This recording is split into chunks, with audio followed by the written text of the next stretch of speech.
On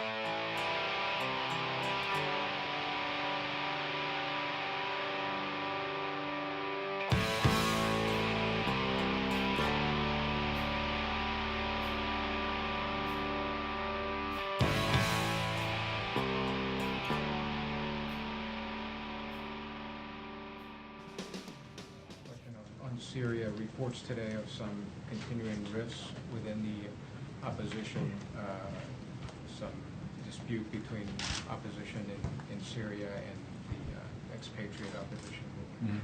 Does that raise questions about how, one, about your support for those opposition movements, and two, about any prospects for a Geneva conference that would be successful? First, I would say that it is not surprising that there might be disagreements within the opposition. There is a unifying principle within the opposition, and that is that Syria's future cannot include the Assad regime. And we are working to bring together representatives of the opposition and the regime with the goal of implementing the Geneva Communique, as you know. And the United Nations would chair the conference.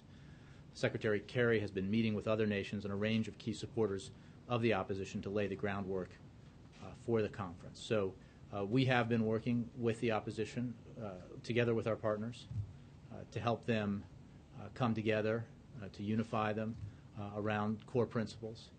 And we think it's very important that the process towards the implementation of the Geneva Communique continue. We think that ultimately the political transition in Syria that we seek and that the Syrian people seek is the right path to bring about a cessation of the terrible violence there and the beginning of an implementation of a post-Assad future for the Syrian topic. There's a report of the U.S. giving instructions to the Pentagon to explore a no-fly zone in Syria. Can you comment on that? I can comment, as I have repeatedly, that every option available to the President remains on the table when it comes to our policy towards Syria. That, of course, includes the possibility of a no-fly zone. I think it is inaccurate to suggest that somehow that option would be something that would be in development only now, because the President has made clear, and I and others have made clear, that he has asked that all options be available to him as he reviews those options and makes decisions about them. So the suggestion that there's some new option when we have been discussing in this room in response to suggestions from lawmakers on Capitol Hill and others, this particular option doesn't seem particularly newsworthy. Where is the administration in the search for credible and corroborated facts about Syria's use of chemical weapons? We continue to work with our partners and allies, as well as the opposition, very importantly, in putting together and gathering evidence and facts that corroborate the information that we have and build on it. We continue to press for the Assad regime to allow UN investigators into the country to look into this matter. Can you get the evidence without them going in? I think, as we've talked about, without getting into sort of specifics about the process, the answer is we do have some ability, and we work with our partners and allies, and most importantly, the opposition on this matter. But I can point you to what we said about the evidence that we had gathered and the intelligence assessments that were available at the time. I'm wondering if you found any credible and corroborated facts. Well, I have no new announcements on this issue. It's been about a month, I guess. I have no new announcements to make on it, but we are continuing to pursue this matter. It's one that we consider to be very serious and important. The British and the French are talking now about new evidence and new cases of use of chemical weapons in Syria. They haven't notified the United Nations. While there's no reason to believe that the Assad regime will allow the inspector or investigators to go inside Syria and investigate, is the President entertaining the possibility that we would never know that the red line was crossed or not? I'd say two things. One is we are working with our allies and partners, obviously including the English, the British, and the French, on this issue, and importantly, the opposition on this issue, on the effort to gather evidence about the potential use of chemical weapons, or to build on the evidence that we have already gathered. And I think, as you heard the President say and others say, it is very important that we be very sure and clear about the facts that we have, and that those facts are corroborated and they are reviewable, and that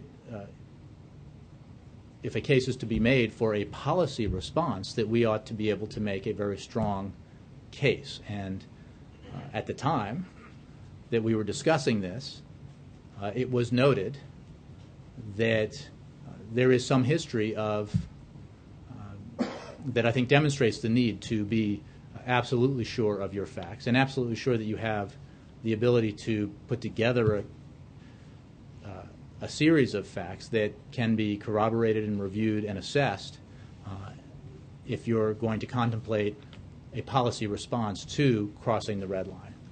So we are in that process. We are working with our allies.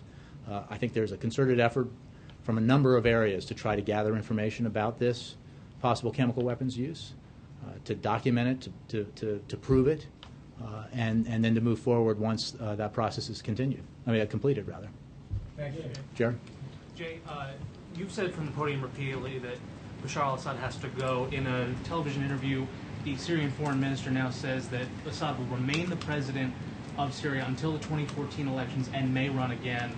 Does any of that comport with what the White House thinks the timeline should be? I mean, if you're telling me that Assad has made clear that he intends to cling on to power, I don't think that's news.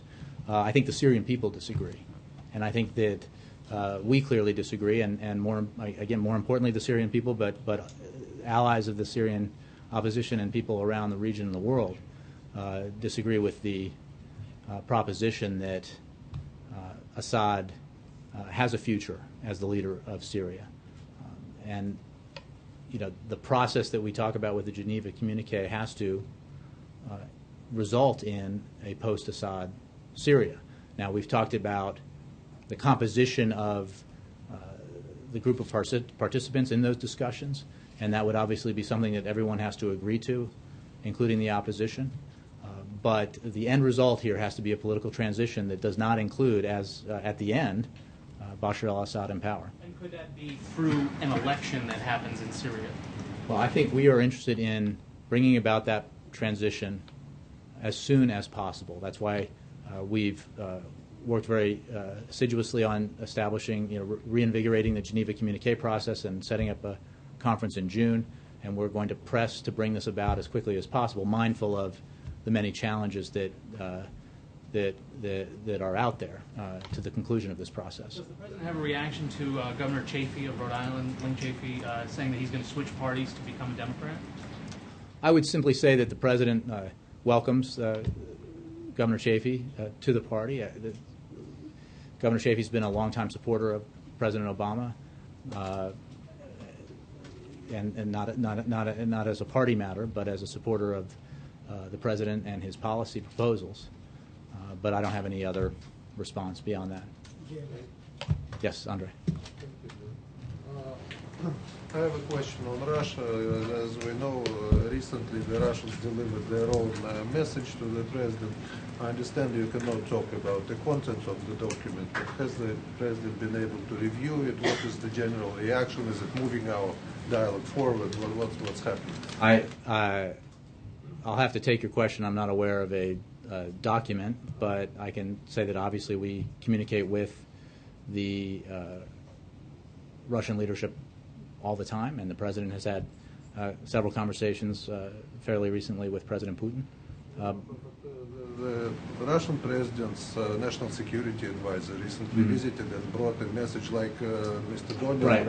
I just don't have any information about those communications for you. Could you take the message? Could you take the question? I can take the question, but my guess is we're not going to discuss those kind of communications. On Syria, Jay, well, I'm listening to all this, and basically general type question is, do you still regard Syria as a country that's governed by international laws, that's covered by laws, to which international laws apply notions such as sovereignty and integrity or whatever? Well, the fact is, international laws do apply, including laws of human rights, and it is an abomination for a regime to participate in the massacre of tens of thousands of its citizens. That is an abomination. And the world sees that. The Syrian people live it.